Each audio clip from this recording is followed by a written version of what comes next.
उधर यूपी में Aldo family के बंगले में। बी अ स्मार्ट पर्सन, तुम्हें अच्छे से पता है कि क्या करना है, क्योंकि जब गौरदास वर्मा वापस आएंगे तो मित्रन फैमिली को भी पता चल जाएगा कि तुम क्या कर रही हो। पूरा बंगला जलकर तबाह हो गया था। समांथा उसे जलता हुआ देख रही थी।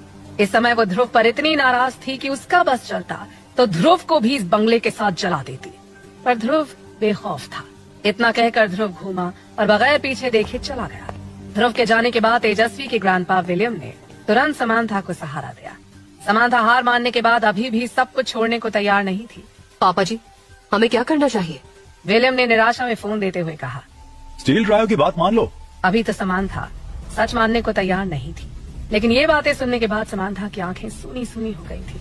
उसे हैरानी थी कि कामयाबी के इतने करीब आने के बाद इतना पावरफुल अपोनेंट कैसे आ गया। इससे भी ज्यादा गुस्सा इस बात का था कि उसे धूल चटाने वाला ध्रुव अभी 22-23 साल का लड़का था। समांथा ने विलियम को घूरते हुए कहा, पापा जी, ध्रुव बहुत घमंडी, बहुत एरोगेंट है। ये मामला अभी शांत नहीं हुआ है, वो हमें इतनी आसानी से जाने नहीं देगा। विलियम अच्छे से जानता था कि आल्डो का बंगला जलने के बाद अब आल्डो फैमिली किसी के सामने मुंह दिखाने के लायक नहीं रही थी। तेजस्वी का गिल फैमिली के वारिस के पद से रिजाइन करना और भी ज्यादा बुरा था। विलियम ने समांथा को हौसला देते हुए पूछा, क्या तुम दुखी हो? समांथा ने हाँ के अंदाज में सिर हिलाया। उसकी आंखों में आंसू डबडबा रहे थे। विलियम ने उसे समझाते हुए कहा, भले ही तुम नाखुश हो, पर तुमको अपने आप को हिम्मत देनी होगी। वारिस का अधिकार पाना एक फेयर कंपटीशन था, पर उस समय शायद तुम्हारा दिमाग सही नहीं चल रहा था जब तुमने अपने लोगों को भेजकर ध्रुव का घर जलवाया था और तृप्ति पर हमला करवाया था। समांथा ने हाँ के अंदाज में सिर हिलाकर धीमी आवाज में कहा, मुझे बस ये लगा कि ध्रुव इतना ताकतवर नहीं है, वो कुछ नहीं कर पाएगा, इसलिए मुझे जल्द से जल्द उसे रास्ते से हटा देना चाहिए। विलियम को समझ नहीं आ रहा था कि क्या कहे। समांथा ने आज तक अपनी काबिलियत के दम पर आल्डो फैमिली पर अच्छी छाप छोड़ी थी और पूरी आल्डो फैमिली उसका सपोर्ट करती आ रही थी, लेकिन आज ध्रुव के एक कदम से समांथा और पूरी आल्डो फैमिली तबाह हो चुकी थी। विलियम ने दिल पर पत्थर रखकर कहा, जो हुआ सो हुआ, अब जल्दी करो और जो भी सामने आ रहा है उससे डील करो। हम गिल फैमिली को नाराज नहीं कर सकते। इससे पहले समांथा को नहीं पता था कि ध्रुव गिल फैमिली का लड़का था। गिल फैमिली के किसी भी वारिस के बारे में जांच करना या किसी इन्वेस्टिगेशन एजेंसी को लगाना रूल्स के खिलाफ था। इसी खास कारण से गिल फैमिली ने आज तक ध्रुव की हर जानकारी को बहुत अच्छे से छुपा कर रखा था। यहाँ तक कि ध्रुव को भी कभी पता नहीं चल पाया था कि वो इतनी बड़ी और पावरफुल फैमिली का हिस्सा है।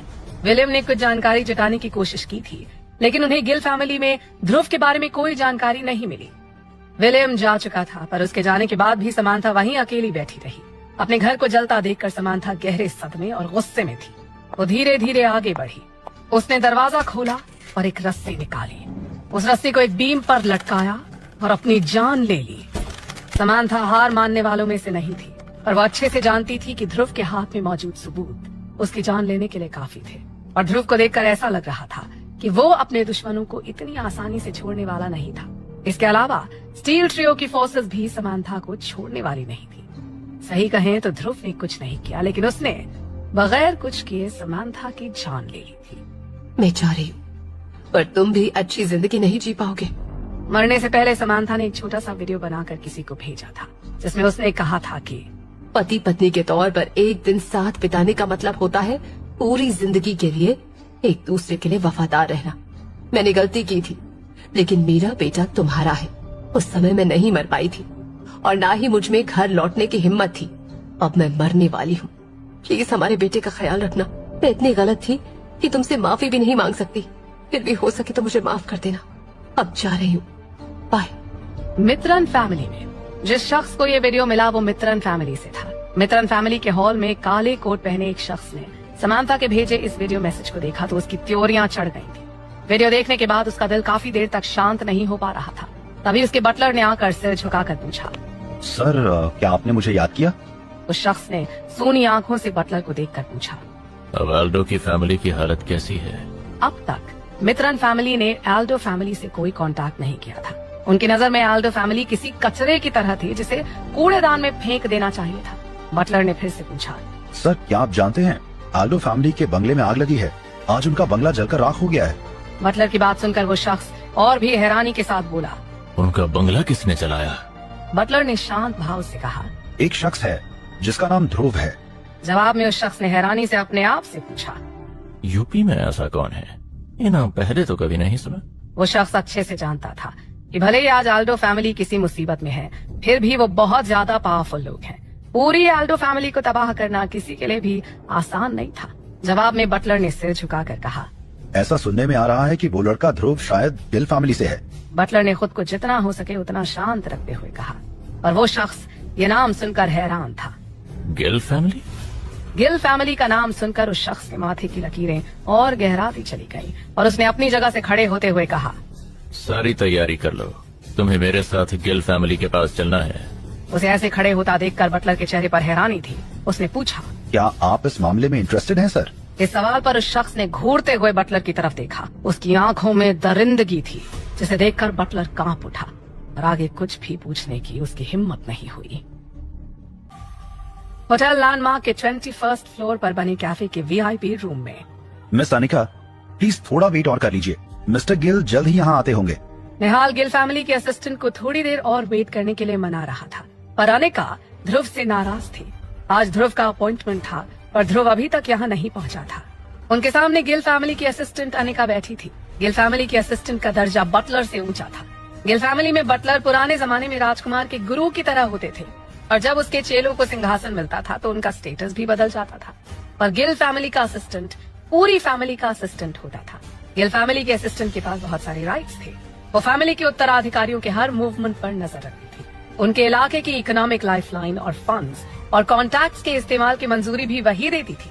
सबसे बड़ा अंतर ये था कि बटलर गिल फैमिली के बाहर का हो सकता था। गिल फैमिली दुनिया भर के सबसे टैलेंटेड लोगों को बटलर के तौर पर हायर करते थे और असिस्टेंट का गिल फैमिली की सदस्य होना जरूरी था।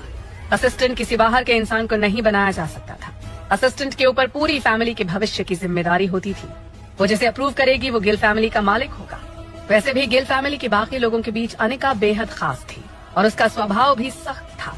निहाल के समझाने पर अनिका ने गुस्से में बिफरते हुए कहा, मुझे कोई फर्क नहीं पड़ता कि वो मुझसे मिलने आता है या नहीं। उसने मुझे टाइम दिया था और वो समय पर नहीं आया। अनिका ने काफी शानदार ड्रेस पहन रखी थी। वो लंबी, पतली और काफी खूबसूरत थी। वो सोफे पर बैठी थी और बेहद अट्रैक्टिव लग रही थी। उसके लंबे पैर बहुत सुंदर लग रहे थे। निहाल ने उसे मनाते हुए कहा, मिस अनिका, वो जल्द ही यहाँ आ जाएंगे। निहाल की आज तक अनिका से केवल 2 या 3 बार मुलाकात हुई थी। पहली बार जब निहाल ने गिल फैमिली ज्वाइन की थी और दूसरी बार जब वो फ्रांस में एक मीटिंग अटेंड करने गया था, और ये तीसरी बार था। अनिका निहाल को पूरी तरह से इग्नोर कर रही थी। काफी देर तक जब ध्रुव नहीं आया तो अनिका खड़ी होकर जाने लगी। जैसे ही वो कैफे से बाहर निकली तो अचानक बाहर से तेज कदमों से आते शख्स से टकरा गई। अनिका ने गुस्से में उस शख्स की तरफ देखा तो पता चला ध्रुव उससे टकरा गया था। वैसे ही ध्रुव का इंप्रेशन खराब था। उस पर ये छोटी मोटी हरकतें अनिका को और भी ज्यादा नाराज कर रही थी। ध्रुव को अब भी नहीं पता था कि अनिका गिल फैमिली की असिस्टेंट थी। उसने अनिका पर एक नजर डाली और अंदर तक हिल गया। अनिका गजब की सुंदर थी और उसकी ब्यूटी का कोई कंपटीशन नहीं था। अनिका को ध्रुव पर गुस्सा आ रहा था।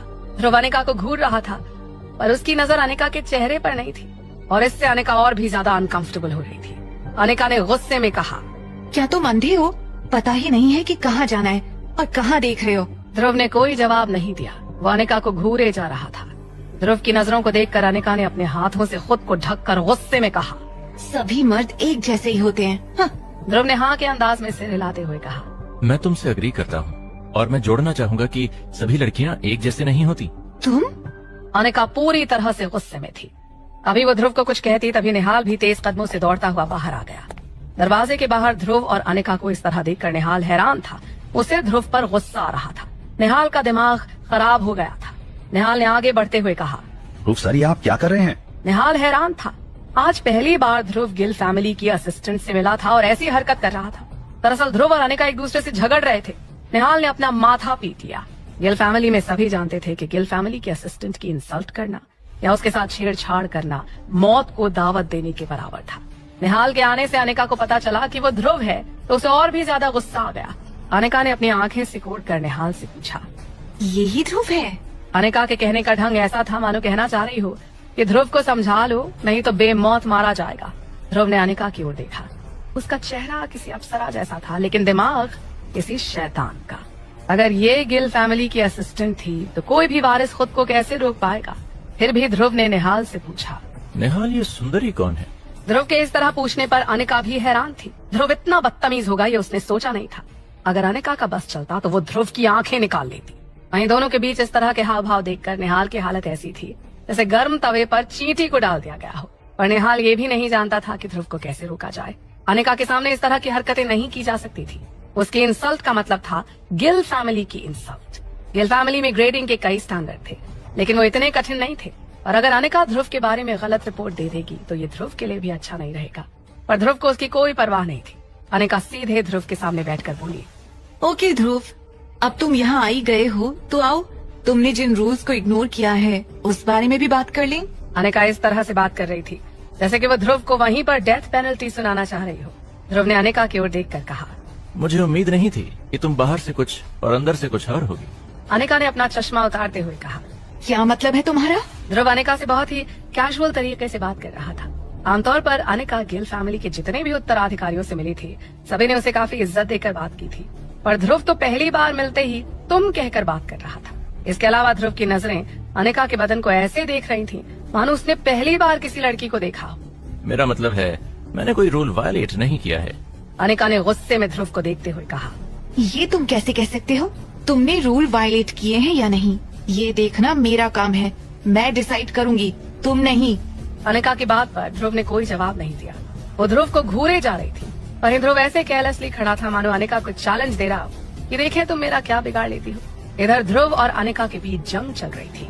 उसी समय होटल के बाहर एक कार आकर खड़ी हुई, जिससे एक शख्स निकलकर तेजी से भागता हुआ अंदर आया। जैसे उसे डर लग रहा हो कि कहीं उसे देर न हो जाए, वो सीधे ध्रुव और अनिका के कमरे में जाकर बोला, मिस अनिका, ध्रुव ने किसी रूल का वायलेशन नहीं किया है। मैम, मैं साबित कर सकता हूँ कि ध्रुव ने किसी रूल का वायलेशन नहीं किया है। उसकी आवाज तेज और काफी सख्त थी, मानो वो अपनी बात जबरदस्ती मनवाना चाहता हो। अनिका को उम्मीद नहीं थी कि कोई उसके सामने इस तरह बोलने की हिम्मत करेगा। अनिका को केवल अपने इवैल्यूएशन पर ही भरोसा था और इस मामले में अंतिम फैसला अनिका का ही होता था। ध्रुव ने रूल्स का वायलेशन किया है या नहीं, इसका फैसला अनिका करेगी, कोई और नहीं। उसने पलट कर देखा तो दंग रह गई। सामने तेजस्वी खड़ा था। अनिका को उम्मीद नहीं थी कि ध्रुव की तरफ से तेजस्वी बात करेगा। अनिका तेजस्वी को ध्रुव से ज्यादा जानती थी, वो इसलिए क्योंकि अनिका को तेजस्वी के बारे में पहले से ही पता था। हालांकि तेजस्वी ने कभी भी अनिका से पर्सनली मिलने की कोशिश नहीं की थी, लेकिन तेजस्वी ने अपने आप को अनिका के सामने बहुत अच्छे से पेश किया था और अनिका भी तेजस्वी से इम्प्रेस्ड थी। खासतौर पर तेजस्वी के मेडिकल इन्वेस्टमेंट को लेकर अनिका बहुत ऑप्टिमिस्टिक थी। उसका मेडिकल प्रोजेक्ट न केवल फायदेमंद था, बल्कि उस प्रोजेक्ट से लाखों नए एम्प्लॉयमेंट के सोर्सेज पैदा होने थे। हालांकि अनिका को उम्मीद नहीं थी कि तेजस्वी इस समय आकर ध्रुव के पक्ष में खड़ा हो जाएगा। ध्रुव तेजस्वी का कट्टर दुश्मन था, लेकिन तेजस्वी इस वक्त ध्रुव की मदद करने की कोशिश कर रहा था। आखिर चल क्या रहा है? अनिका ने मन ही मन कहा। तेजस्वी ने फिर कहा, मुझे एक मौका दीजिए, मैं आपके सामने कुछ फैक्ट्स रखना चाहता हूँ जिससे साबित हो जाएगा कि ध्रुव सही कह रहा है। तेजस्वी की आवाज में अभी भी पहले जैसा जोश था। अनिका तेजस्वी की बातों पर हैरान थी। Really? उसने अपनी उंगलियां उठाकर तेजस्वी को चुप रहने का इशारा करते हुए कहा, गिल फैमिली को चुनौती देने की कोशिश मत करो। ध्रुव, मैं बहुत अच्छे से जानती हूँ कि तुमने ही एल्ड्रो फैमिली का बंगला जलाया है। ये मसला पहले से ही रूल्स के वायलेशन में आता है और गिल फैमिली के उत्तराधिकारी का कैंडिडेचर खत्म करने के लिए इतना ही काफी है। ध्रुव हैरान था, पर उसे कोई डर नहीं था। अनिका को ये इतनी जल्दी कैसे पता चल गया? सच में गिल फैमिली का इंफॉर्मेशन नेटवर्क कमाल का है। अनिका की बात खत्म होते ही तेजस्वी ने जोर देकर फिर से कहा, नहीं मैम, उसने किसी रूल का वायलेशन नहीं किया है। तेजस्वी के दिल में भले ध्रुव को मार डालने के सपने पल रहे हों, पर बाहर से वो ध्रुव के लिए जी जान से खड़ा था। इस समय अगर तेजस्वी एक भी गलत शब्द मुंह से निकालता तो इसका असर एल्ड्रो फैमिली पर भी पड़ सकता था। इसलिए तेजस्वी एक एक शब्द फूंक फूंक कर रख रहा था। तेजस्वी ने आगे कहा, दरअसल अनिका मैम, मैं ही वो इंसान हूँ जिसने पहले ध्रुव का घर जलाया था और गलती से उसकी गर्लफ्रेंड को भी चोट पहुंचाई थी। इसीलिए वो मुझसे मिलने यहाँ आया था। जहाँ तक हमारी फैमिली के बंगले में लगी आग का सवाल है, तेजस्वी ने अपना सिर नीचे कर अनिका से नजरें चुराने की कोशिश करते हुए कहा, इसमें ध्रुव का कोई लेना देना नहीं है। मैंने अपनी मम्मी के बटलर से बात की, उसने बताया कि घर के पास के जंगल में आग लगी थी, जिसके कारण हमारा बंगला भी जल गया। आप तो जानती हैं कि हमारा घर जंगल के बीच में है। तेजस्वी की बात सुनकर अनिका ने एक ठंडी सांस ली। वो अच्छी तरह जानती थी कि तेजस्वी किस तरह का इंसान है। गिल फैमिली का वारिस बनने के लिए तेजस्वी कई सालों से लगातार मेहनत कर रहा था और उसने बहुत अच्छा परफॉर्म भी किया था। लेकिन इस समय वो ध्रुव को इनोसेंट साबित करने के लिए जी तोड़ मेहनत कर रहा था। यहाँ तक कि ध्रुव का घर जलाने का इल्जाम भी उसने कबूल कर लिया था। ये बातें गिल फैमिली को पहले से ही पता थी और तेजस्वी के खिलाफ कोई सबूत नहीं थे। पर तेजस्वी ने इस तरह से अपनी गलती कबूल कर ली तो बात कुछ और ही हो गई थी। अनिका ने सख्त आंखों से तेजस्वी को घूरते हुए पूछा, जंगल की आग? क्या तुम्हें लगता है कि मैं इन बातों पर विश्वास करूंगी? तेजस्वी ने अभी भी अनिका से अपनी नजरें नहीं मिलाई। वो जानता था कि अनिका के सामने ज्यादा देर खड़े रहने पर उसका दर्द आंखों के रास्ते बाहर आ जाएगा, इसलिए तेजस्वी ने बस इतना कहा। मानो या ना मानो पर यही सच है। इतना कहकर तेजस्वी घूमा और चला गया। अनिका तेजस्वी को देखकर साफ बता सकती थी कि तेजस्वी झूठ बोल रहा था, लेकिन तेजस्वी भी ध्रुव के पक्ष में खड़ा था, तो अनिका क्या कह सकती थी। जाने से पहले तेजस्वी ने पलटकर फिर से अनिका को देखकर कहा, वैसे मैंने गिल फैमिली का वारिस बनने से रिजाइन कर दिया है। तेजस्वी ऐसे बात कर रहा था मानो वो पागल हो गया हो या उसका दिमाग खराब हो। ये सुनते ही अनिका चौंक गई। इतना अच्छा प्रोस्पेक्ट, इतना काबिल कैंडिडेट जो इतने सालों से लगातार मेहनत कर रहा था, उसने रिजाइन कर दिया था। तेजस्वी ने जो भी कहा उसने अनिका को पूरी तरह से चौंका दिया था। उसे लगता था कि सारे उत्तराधिकारियों में केवल तेजस्वी ही सबसे सीरियस था। उसे गिल फैमिली की विरासत की सबसे ज्यादा परवाह थी और वो मेहनत भी कर रहा था। अनिका ने अपनी रिपोर्ट में तेजस्वी की सिफारिश भी की थी, लेकिन आज उसने हार मान ली थी और ये कहीं ना कहीं अनिका की हार की शुरुआत भी थी। एक दिन ध्रुव केवल एक दिन के लिए तेजस्वी के सामने गया और केवल एक दिन में तेजस्वी ने हार मान ली। तेजस्वी के जाने के बाद अनिका ने पीछे मुड़कर ध्रुव की ओर देखकर पूछा, तुमने उसके साथ क्या किया? अनिका के आवाज में डोमिनेंस था, पर ध्रुव इतना कैजुअल था मानो गिल फैमिली के असिस्टेंट से नहीं बल्कि अपने नौकर से बात कर रहा। मैं उसके साथ क्या कर सकता हूँ? मुझसे मिलकर उसे एहसास हो गया कि दुनिया बहुत बड़ी है और वो एक कीड़े के बराबर की हैसियत भी नहीं रखता। वो अब दुनिया का पता लगाना चाहता है, इसका मुझसे कोई लेना देना नहीं है। अनिका को ध्रुव का इतना कैजुअल अंदाज पसंद नहीं आ रहा था। न वो मैम मैडम लगा रहा था, न वो रिस्पेक्ट दे रहा था। ध्रुव ऐसे बात कर रहा था जैसे अपने किसी नौकर से बात कर रहा। अनिका को सभी लोगों ने काफी रिस्पेक्ट दी थी, इसलिए ध्रुव पर उसे गुस्सा आ रहा था। उसने गुस्से में हाँफते हुए कहा, ध्रुव, ऐसा मत सोचना कि मैं पता नहीं लगा पाऊंगी। मेरी फील्ड में कोई भी मुझे बेवकूफ नहीं बना सकता। तेजस्वी को अनिका ने रेकमेंड किया था और उसके रिजाइन करने से अनिका की काबिलियत पर भी सवाल खड़ा हो गया था। ध्रुव ने जवाब दिया, इतना नाराज भी मत हो डालेंगे। तुम्हें देखकर मैं पहले से ही घायल हूँ। इतना गुस्सा करोगी तो कहीं मर ही ना जाऊं। ध्रुव की इस तरह की बदतमीजी देखकर अनिका की आंखें फटी की फटी रह गईं। वो और भी गुस्से में आकर बोली, मैं तुम्हारी डार्लिंग नहीं हूँ। बेहतर होगा कि तुम मुझसे इज्जत से बात करो। अनिका का गुस्सा देखकर ध्रुव ने अभी भी अपनी हरकतें नहीं छोड़ी। ठीक है, पर मेरी एक शर्त है, मैं तुम्हें इज्जत दूंगा कि तुम भी मुझे अपनी इज्जत दोगी। ओके? ध्रुव ने अपनी आंखें मटकाते हुए कहा। ध्रुव ने हद पार कर दी थी। ध्रुव की बात का मतलब समझते ही अनिका का चेहरा तमतमा गया। ये मामला अभी खत्म नहीं हुआ है। तुम रुको ध्रुव, देखना मैं इस बारे में सब कुछ पता लगाऊंगी और जैसे ही इसमें मुझे तुम्हारे इन्वॉल्वमेंट का जरा सा भी सबूत मिला, उसी दिन तुम गिल फैमिली से बाहर निकाल दिए जाओगे। इतना कहकर अनिका अपने पैर पटकती हुई चली गई। उसके जाने के बाद निहाल ने दुख भरी आह भरते हुए कहा, ध्रुव सर, अनिका को नाराज नहीं किया जा सकता। आप उससे ये कैसी बात कर रहे हैं? ध्रुव ने निहाल की बात काटते हुए कंधे उचका कर कहा, रिलैक्स, इससे मुझे कोई फर्क नहीं पड़ता। फैमिली के असिस्टेंट का काम फैमिली में मौजूद ब्लैक शीप को साफ करना है। जब उसे तेजस्वी के बारे में पता चलेगा तो आकर मुझे थैंक्स बोलेगी। अगर मैं पावरफुल रहा और उसके काम में उसकी मदद करता रहा तो अनिका मेरे सामने अपने आप झुक जाएगी। निहाल एक पल के लिए हैरान रह गया और उसे समझ नहीं आ रहा था कि ध्रुव से क्या कहे। हालांकि ध्रुव की बात भी ठीक थी, पर अनिका कोई छोटी मोटी चीज नहीं थी जिसके साथ ध्रुव इस तरह की बातें करे या उसे नाराज करने का जोखिम उठाए। उसे छेड़े बिना भी तो अपनी बात कही जा सकती थी। तभी बाहर से अनिका के वापस आने की आहट सुनाई दी। उसने कमरे में झांक कर देखा और गुस्से में ध्रुव पर चिल्लाते हुए कहा, तुम्हें खुद पर बहुत भरोसा है ना ध्रुव? तुम सच में बहुत एरोगेंट हो। अगर निहाल ना होता ना तो तुम्हें आज अभी पता चल जाता। मैं तुम्हारे सामने झुकूंगी, माय फुट। इतना कहकर अनिका फिर से चली गई।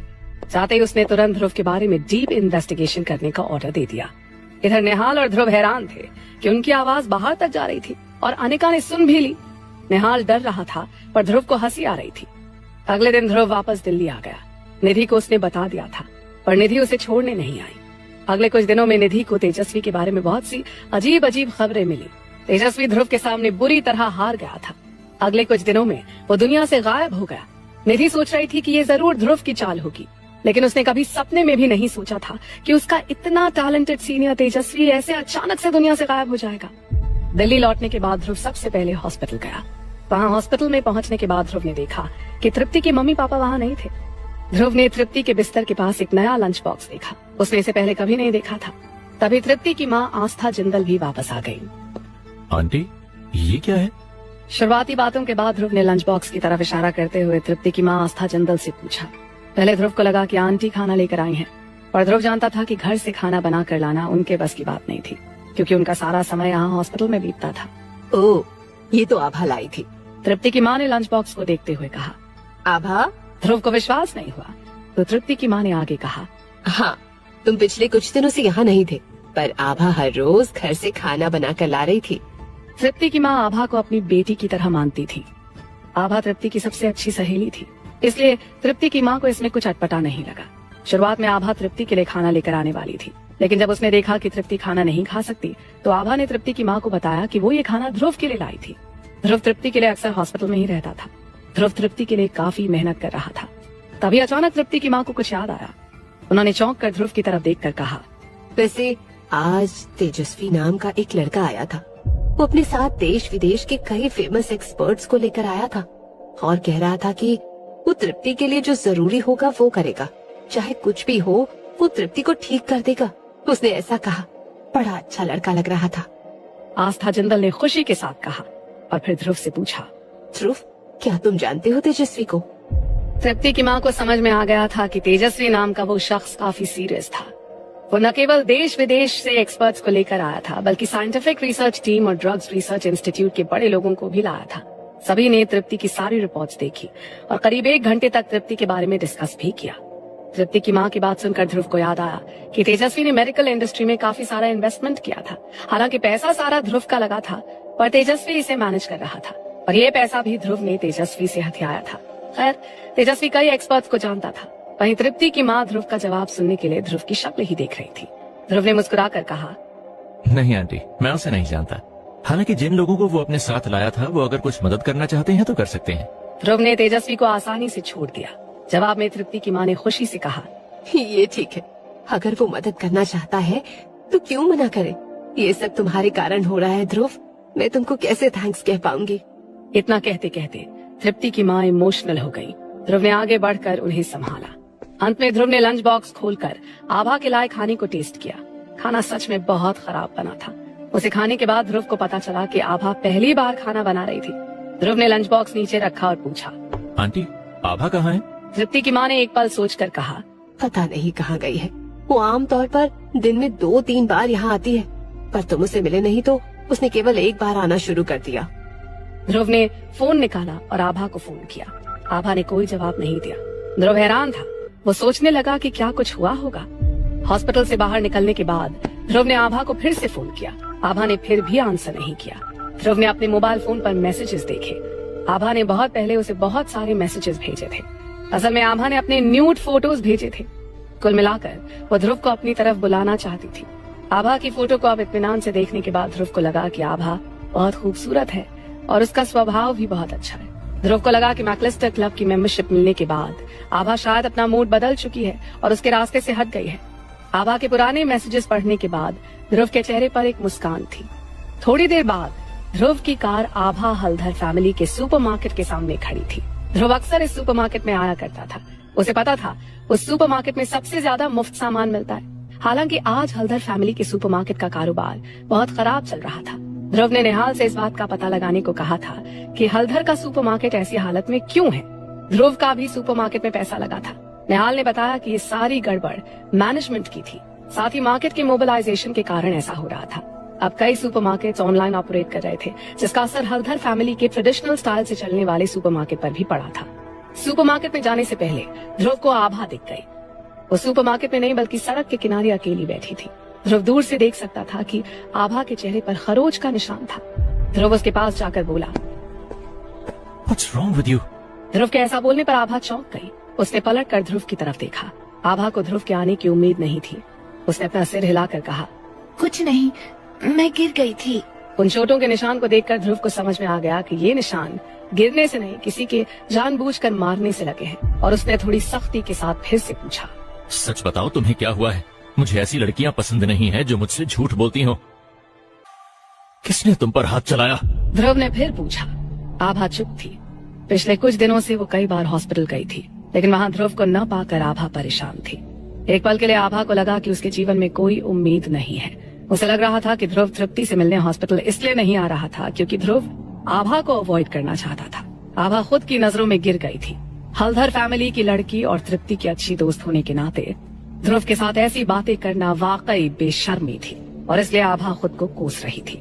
आज आभा हार मानने के लिए तैयार थी। आभा हॉस्पिटल में लंच बॉक्स रखकर किसी को ढूंढने चली गई थी। आभा उस इंसान को ढूंढ रही थी जिसने उसकी ऐसी हालत कर दी थी। आभा की इस हालत का जिम्मेदार वही शख्स था। अगर वो ना होता तो आभा को कभी लोन के नाम पर धोखा नहीं दिया जाता और कोई भी उसे या उसकी फैमिली को परेशान करने की हिम्मत नहीं करता। ध्रुव ने फिर पूछा, किसने तुमको मारा आभा? आभा ने अपने आप को संभालते हुए कहा, मैं ठीक हूँ ध्रुव, मैं कुछ दिनों में ठीक हो जाऊंगी। मुझे लगता है ये निशान अपने आप मिट जाएगा, है ना? आभा भी एक सिंपल सी लड़की ही थी। भले वो बाहर से ठीक दिखने की कोशिश कर रही थी पर उसके आंसू उसका साथ छोड़ चुके थे। ध्रुव ने अपनी आवाज धीमी कर ली और थोड़ा सा प्यार भरे लहजे में पूछा, मैं बस तुमसे आखिरी बार फिर से पूछना चाहता हूँ आभा, तुम्हें किसने मारा है? प्लीज मुझे बता दो। आभा ने अपना मुंह एक तरफ करते हुए जवाब दिया, इससे तुमसे कुछ लेना देना नहीं है ध्रुव। ध्रुव ने शांत होकर कहा, लेना देना है आभा, मेरे अलावा कोई भी मेरी आभा पर हाथ नहीं चला सकता। अगर तुम मुझे नहीं बताओगी तो कोई बात नहीं, मैं तुरंत कुछ लोगों से पूरी दिल्ली में पता लगाने के लिए भेज दूंगा और मुझे पूरा विश्वास है कि मैं उसे ढूंढ निकालूंगा। आभा हैरान थी, उसे विश्वास नहीं हो रहा था। उसने हैरत से ध्रुव की ओर देखा। मेरी आभा? ये सुनकर आभा को लगा जैसे वो ध्रुव की हो चुकी है। आभा के मुरझाए चेहरे पर अचानक थोड़ी सी मुस्कान आ गई। उसने मुस्कुराते हुए कहा, तो फिर मैं तुम्हें बिल्कुल नहीं बताऊंगी। मैं तुम्हारे लिए मुसीबत खड़ी नहीं करना चाहती। फिर आभा ने अपने चेहरे पर चोट के निशान को देखते हुए कहा, मैं बाद में इस निशान के ऊपर एक टैटू बनवाऊंगी, अच्छा लगेगा, है ना? फिर आभा ने बात बदलते हुए कहा, वैसे ध्रुव, क्या तुमने खाना खाया? मैंने खास तुम्हारे लिए ही बनाया था, कैसा लगा? खाने का नाम सुनकर ध्रुव जोर से हंस पड़ा। क्या उसे खाना कहते हैं? पर ध्रुव ने आभा के मुंह पर खाने की बुराई नहीं की।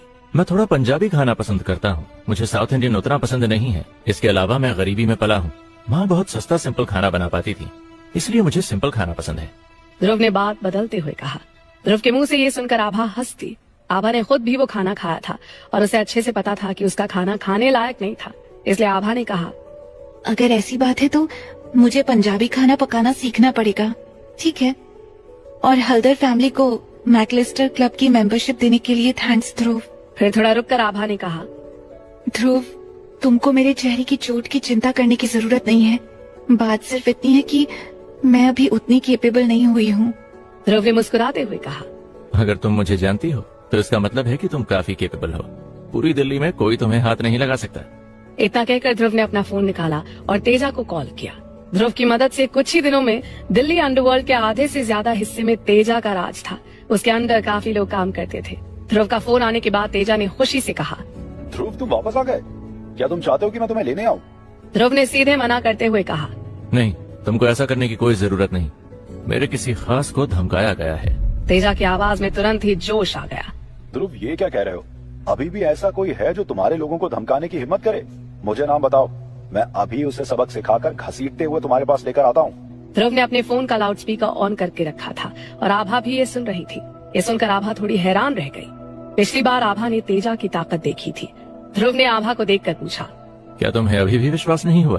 लेकिन आभा पहले से ही जानती थी कि ध्रुव कितना पावरफुल और तेजा कितना खतरनाक है। आभा आज उस बूढ़े से मिलने गई थी जिसने आभा को ठगा था। वो एक कसीनो का मालिक और लोन कंपनी का एक नंबर का धोखेबाज इंसान था। लेकिन आभा नहीं चाहती थी कि ध्रुव उस इंसान के पीछे अपना समय बर्बाद करे। पर ध्रुव को सीरियस देखकर आभा ने दांत पीसते हुए कहा, मजनू का टीला? मजनू का टीला दिल्ली के नॉर्थ में एक जगह थी। वैसे तो ये जगह तिब्बती मार्केट के लिए फेमस थी, पर यहाँ आसपास कई तरह के इलीगल काम भी होते थे। ध्रुव ने तेजा से पूछा, क्या तुम इस जगह को जानते हो? तेजा ने मुस्कुराते हुए कहा, हाँ मैं जानता हूँ। यहाँ से आने में मुझे 1 घंटा लग जाएगा। तुम वहाँ पहले पहुँच सकते हो। तुम्हारी कार मैकलिस्टर के गैरेज में खड़ी है और मैंने इसे तुम्हारे लिए मॉडिफाई करवा दिया है। तुम पहुँचकर माहौल सेट करो, मैं पीछे से ज्वाइन करता हूँ। ध्रुव अपनी कार लेने के लिए मैकलिस्टर क्लब में गया। कार अभी अभी गैराज से आई थी। कार के इंजन की आवाज सुनकर ध्रुव इम्प्रेस हो गया था। कार की स्पीड भी बहुत बढ़ गई थी। कार का वेट बढ़ गया था, लेकिन अब ज्यादा स्टेबल लग रही थी। इसके अलावा कार में जेट एक्सेलरेटर लगे थे। तेजा ने सच में बहुत अच्छा काम करवाया था। ध्रुव ने हाईवे पर आकर कार को टेस्ट किया। जैसे ही उसने एक्सेलरेटर पर कदम रखा, कार हवा से बातें करने लगी। इतनी तेज कि आभा को सांस लेने में दिक्कत हो रही थी। आभा ने जब देखा कि ध्रुव सीधे मजनू के टीले की तरफ जा रहा है तो हैरानी से उसने पूछा, बस हम दोनों? वहाँ बहुत खतरा है ध्रुव, वो बहुत सारे लोग हैं। ध्रुव आभा की वार्निंग को टालते हुए मुस्कुरा दिया। हम दोनों नहीं आभा, हम तीनों। तेजा भी तो आ रहा है। ध्रुव ने आभा को समझाते हुए कहा, पर आभा ध्रुव से कन्विंस्ड नहीं थी। 3 लोग काफी नहीं है ध्रुव।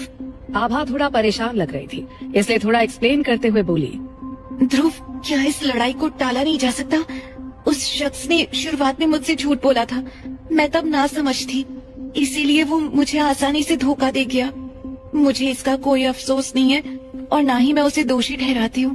मैं इमैच्योर थी जो उस पर विश्वास किया, अब जाने दो। आभा की बात सुनकर ध्रुव ने कहा, पहले बात कुछ और थी। तुम दूसरों को दोष दे सकती हो, लेकिन अब बात अलग है। अब तुम मेरी बनने जा रही हो। आभा को ध्रुव की जिद बिल्कुल भी रास नहीं आ रही थी। आज आभा ने उस लड़के को देखा था, वो दिल्ली बॉक्सिंग फील्ड में था। बॉक्सिंग फील्ड दिल्ली में इतना फेमस नहीं था, इसलिए आभा को इस बारे में पता नहीं था। आज बॉक्सिंग फील्ड में जाने के बाद आभा को पता चला कि ये बॉक्सिंग फील्ड दिल्ली का अंडरवर्ल्ड बॉक्सिंग फील्ड था। अंडरवर्ल्ड बॉक्सिंग फील्ड में सारे गुंडे मवाली और अंडरवर्ल्ड से जुड़े लोग दिन भर यहाँ एक्सरसाइज करते थे। यहाँ केवल बॉक्सिंग की ही नहीं और भी कई तरह की प्रैक्टिसेस होती थी। वहाँ लड़कियां आधे कपड़ों में उन गुंडे मवालियों की बाहों में पड़ी रहती थी। वो ऐसी जगह थी जहाँ आभा जैसी लड़कियां जाना पसंद न करे। अंडरवर्ल्ड दुनिया हमेशा ऐसी ही रही है, जहाँ ताकतवर की चलती है। इससे कोई फर्क नहीं पड़ता कि सामने कौन है, और अगर किसी ने वहाँ जाकर रेसलिंग या मार्शल आर्ट का कोई मैच जीत लिया तो उसे सब कुछ मिल जाएगा, wealth, wine, women, name and fame. बस खुद को सबसे ज्यादा ताकतवर साबित करना होता था। जब तक ध्रुव की कार बॉक्सिंग फील्ड में पहुंची तब उसने आभा से पूछा, क्या नाम है उसका? आभा ने फिर डरते हुए कहा, उसका नाम रॉनी है, वो मार्को के लिए काम करता है। मार्को का पूरा नाम मार्को दास था। ये एक गुंडा था। इसकी उम्र भले ही 34 साल हो, पर दिखने में वो 40 साल का लगता था। उसका वजन लगभग 100 किलो था और हाइट भी बहुत कम थी। ध्रुव को हॉक-आई सिस्टम से मार्को की जानकारी निकालने में कुछ ही सेकंड्स लगने थे, और ये पता लगाना मुश्किल नहीं था कि मार्को को असल में मुक्केबाजी के फील्ड में बॉस का दर्जा मिला था। वो काफी बदनाम और शैतान किस्म का इंसान था। उसे लड़कियों और औरतों की पर्सनल चीजें चुराने, पैसे चुराने और ऐसे कई और गुनाहों के लिए कई बार जेल में डाला गया था, पर हर बार वो कुछ ही दिनों में रिहा कर दिया जाता था। दिल्ली में कई लोग मार्को नाम से डरते थे। पिछले 20 सालों में मार्को को बॉक्सिंग फील्ड से काफी फायदा हुआ, लेकिन उसके शौक बहुत अजीब से थे। उसे लोगों को धोखा देने, लोगों का पैसा ठगने और किसी की परेशानी का गलत फायदा उठाना अच्छे से आता था। मार्को के बॉक्सिंग रिंग पर हमेशा नोटोरियस किस्म के लोगों का जमावड़ा रहता था। कहा जाता था कि मार्को दरिंदा था। वो जब भी किसी को हराता था तो अपने अपोनेंट के शरीर का कोई हिस्सा फाड़ देता था। उसने अपने कितने ही अपोनेंट्स को हराने के बाद अपाहिज कर दिया था। अपनी गंदी इच्छाओं को पूरा करने के लिए मार्को अक्सर अपने आदमियों को काम देता था। उनका निशाना कॉलेज में पढ़ने वाली गरीब परेशान लड़कियां होती थी। मार्को को लड़कियों से पैसा या उनके शरीर का लालच नहीं था, बल्कि उसे लड़कियों को हताशा या मजबूरी में देखने में मजा आता था। उसने कितनी ही लड़कियों की जिंदगी बर्बाद की थी। और रॉनी मार्को का छोटा भाई था, जो अपने भाई से एक कदम आगे था। ध्रुव ने अपनी कार रोकी और तुरंत कार से बाहर निकल कर आया। आभा यहाँ अकेले ध्रुव के साथ आकर डर रही थी। उसने ध्रुव को समझाने की अंतिम कोशिश करते हुए कहा, तुम्हें समझ में क्यों नहीं आ रहा है? हमें वापस चलना चाहिए। वहीं बॉक्सिंग मैदान के गेट पर मौजूद लोगों की नजर ध्रुव पर ही थी। उनमें से एक शख्स आभा को पहचान गया। उसने ध्रुव को देखा तो उसने अपनी आंखें सिकोड़कर गंदा सा चेहरा बनाया और आगे बढ़ा। ध्रुव की GTR को देखकर उसे और भी ज्यादा गुस्सा आ रहा था। फिर उसने बगल में खड़ी आभा को देखकर उसका मजाक उड़ाते हुए कहा, क्या री छमिया, तूने बड़ा रईस लड़का पटाया? उसे देखकर आभा थोड़ा डर कर सिकुड़ सी गई थी, तो उसे थोड़ी और हिम्मत मिली। उसने आगे कहा, आभा, तुम्हें अभी भी अक्ल नहीं आई है? तुम्हें हमारे बॉस ने थप्पड़ मार के समझाया था, जिसका मतलब है कि वो तुम्हारे बारे में बहुत सोचता है। अभी यहाँ से चली जाओ। अगर तुमने फिर से यहाँ हंगामा किया तो मैं तुम्हें उठाकर बॉक्सिंग रिंग के अंदर डाल दूंगा। फिर उसने ध्रुव की तरफ देखकर जमीन पर थूकते हुए कहा, अगर मुझे पता होता तो मैं तुम्हें सीधे बॉक्सिंग रिंग में फेंक देता। तुम वैसे भी अभी एक कॉलेज में पढ़ने वाली लड़की हो और हमारे यहाँ के लड़के भूखे सांड हैं। किसी का मन मचल गया तो हमारी कोई गलती नहीं। साफ था कि वो ध्रुव को उकसाने की कोशिश कर रहा था। उसके बाद ध्रुव की ओर उसने फिर से देखा और किस करने के अंदाज में होंठ बनाकर ध्रुव की तरफ देखकर किस करके बोला, अरे बेटा, अभी तुम बच्चे हो, यहाँ गंदे बच्चों के बीच क्या कर रहे हो? चलो घर जाओ। उसकी बात खत्म होने से पहले ध्रुव का हाथ घूमा और एक झटके में उसकी गर्दन पर एक जोरदार मुक्का आकर टकराया। आवाज इतनी तेज थी कि सामने गेट पर खड़े उसके दोस्त तक सकते में आ गए। उस गुंडे की गर्दन सीधी नहीं हो पा रही थी। उसने ध्रुव की तरफ देखा। ध्रुव की आंखों में अंगारे चमकते दिख रहे थे। ध्रुव ने उसे धमकाते हुए कहा, अगर खुद पर इतना ही भरोसा है तो जब चाहो तब रिंग में आ जाओ।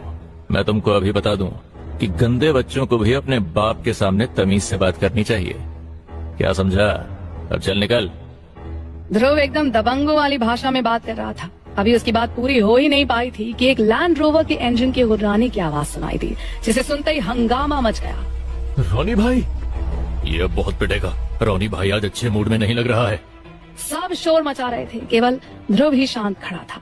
उसने रोनी पर नजर डालकर आभा से पूछा, क्या ये यही है? आभा ने हाँ के अंदाज में सिर हिलाया। उसकी आंखों में डर था। आभा की हाँ सुनते ही ध्रुव सीधे अपनी कार में बैठा और तुरंत एक्सेलरेटर पर पैर रख दिया। एक धमाके के साथ ध्रुव की जीटीआर सीधे रोनी की लैंड रोवर से जा टकराई। रोनी चौंक कर तुरंत अपनी कार से बाहर निकलना चाह रहा था। उसने ध्रुव को देखकर गुस्से में गाली बकते हुए कहा, क्या मरना है तुझे? पर ध्रुव को कोई फर्क नहीं पड़ा। उसने बैक गियर दबाया और फिर पूरी स्पीड से एक और टक्कर मारी। रोनी कार से बाहर ही नहीं निकल पाया कि एक और टक्कर मारी। ध्रुव की जीटीआर को अभी अभी मॉडिफाई किया गया था, इसलिए उसमें कुछ खास नुकसान नहीं हुआ, पर रोनी की लैंड रोवर को भारी नुकसान हुआ था। कार के कई अंजर पंजर टूटकर सड़क पर बिखर गए थे। ध्रुव कार से बाहर निकला और रोनी की कार के पास पहुंचा। रोनी कार से बाहर निकलने ही वाला था, पर कार को भारी नुकसान हुआ था, इसलिए रोनी की कार का दरवाजा खुल ही नहीं रहा था। डर के मारे रोनी विंडो से बाहर निकला। हालांकि उसके बाहर निकलने से पहले ध्रुव ने उसके पेट पर एक लात मारकर उससे पूछा, कुछ याद आया? पहचाना मैं कौन हूँ? जैसे ही रोनी के गुंडे आभा के पास पहुंचने वाले थे, ध्रुव ने अचानक फुर्ती से जाकर आभा को एक तरफ खींच लिया और खुद आभा के सामने खड़ा हो गया। ये देखकर रोनी हंसते हुए बोला, वाह मिस्टर गिल, लगता है तुम आखिरी शो का पूरा मजा लेना नहीं चाहते। रोनी के चेहरे पर वहशियत थी। वो बहुत डरावना लग रहा था, जिसे देखकर ध्रुव गुस्से में दहाड़ा। मजा? ऑफ कोर्स, मैं पूरा मजा लेना चाहता हूँ। तभी सैकड़ों कदमों की आहट से जमीन कांपने लगी, जिसे देखकर केवल रोनी ही नहीं, सभी लोग हैरानी से इधर उधर देख रहे थे। फिर ध्रुव ने कहा, क्या तुम्हें लगता है मैं यहाँ अकेले आया हूँ? ध्रुव ने यहाँ आने से पहले पूरी तैयारी कर ली थी। हाँ, ये जरूर था कि उसने दास फैमिली के बॉक्सिंग रिंग को अंडर एस्टिमेट किया था। उसने सोचा कि 10 मिनट के अंदर कोई उसका क्या बिगाड़ पाएगा। उधर जमीन के कांपने से रोनी को किसी गड़बड़ का पता चल गया था। कदमों की आहट से ऐसा लग रहा था मानो सैकड़ों लोग चले आ रहे हों। वो ध्रुव को संभाल सकता था, लेकिन इतने सारे लोगों को नहीं संभाल सकता था। ध्रुव को देखकर अब रोनी के चेहरे से पसीना टपकने लगा। ध्रुव ने सीधे रोनी की आंखों में आंखें डालकर देखा और कहा, कम ऑन। रोनी का शरीर कांपने लगा और उसमें हिलने तक की भी हिम्मत नहीं थी। अगर उसने अब ध्रुव को मार डाला तो वो अपनी पूरी जिंदगी मरने की दुआ मांगेगा और मौत उसे नहीं मिल पाएगी। ध्रुव के लोग आ चुके थे। रोनी पूरी तरह घबरा गया था, फिर भी खुद को संभालते हुए वो अपने गुर्गों को देखकर जोर से दहाड़ा, रोको उन्हें, जाओ जल्दी करो। जैसे ही उसने कहा, सभी लोग तेजी से बाहर की ओर दौड़ पड़े। वहीं बाहर खड़े लोगों को भी तेजा की आवाज सुनाई दी और सभी भागते हुए अंदर की ओर आए। जो शख्स उन लोगों को रास्ता दिखा रहा था वो तेजा के साथ आया था। जब उसने दरवाजे पर गोलियों की आवाज सुनी तो वो तुरंत सामने की ओर दौड़ा। जैसे ही वो अंदर आया, उसने तेजा को जमीन पर पड़ा हुआ पाया। सभी लोग अंदर आ गए। रोनी ने देखा कि ध्रुव ने पुलिस को नहीं बल्कि दिल्ली के अंडरवर्ल्ड से जुड़े लोगों को बुलाया था। शिखर, गुलाटी और जग्गा के बाद बेरोजगार गुंडे मवाली अब तेजा के लिए काम करने लगे थे। रोनी को यह देखकर और भी हैरानी हुई कि सभी के हाथ में खतरनाक हथियार भी थे। दास फैमिली के बॉक्सिंग फील्ड के अंदर कई तरह के हथियार छिपे थे और इस समय रोनी उन्हें बाहर नहीं निकाल सकता था। वो हथियार ध्रुव के गैंग के लड़कों के हाथ में थे। ये देखकर रोनी को इतना गहरा शॉक लगा कि उसके पैर ढीले पड़ गए। मार्को का भी यही हाल था। सभी लोग पूरी तरह से हथियारों से लैस थे। मार्को ने ध्रुव की ओर देखा और हैरानी से पूछा, तुम्हारे पास इतने सारे लोग क्यों हैं? कैसे?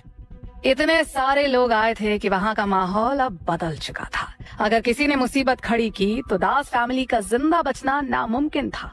मार्को और रोनी का डर उनके चेहरे पर दिख रहा था। ध्रुव ने उसे घूर कर देखा और कहा, तुम्हें क्या लगता है दिल्ली में तुम ही अकेले गुंडे हो? मार्को जानना चाहता था, लेकिन वो अभी इस लायक नहीं हुआ था। मार्को को अब भी कोई खौफ नहीं था। वो मुस्कुराया और बोला, सच में ध्रुव, मैं इस बात से इनकार नहीं कर सकता कि मेरे भाई ने गलत किया। और ये भी सच है कि दास फैमिली के बॉक्सिंग फील्ड में बहुत से अवैध काम होते हैं, लेकिन मैं तुमको साफ बता दूं कि अगर यहाँ कुछ गलत होता है तो हमारी मदद के लिए तो लोग आ जाएंगे, लेकिन तुम्हारा क्या होगा? मार्को के सीरियस चेहरे को देखकर साफ लग रहा था कि उसे मुसीबत से कोई डर नहीं लग रहा था। अगर कुछ भी गलत हुआ तो नुकसान ध्रुव का ज्यादा होगा। मार्को का ये रूप देखकर रॉनी भी मुस्कुराने लगा। रॉनी ने मार्को से कहा, मार्को, सोचना क्या, लोगों को बुला लो। उनकी नजर में ध्रुव एक मूर्ख इंसान था।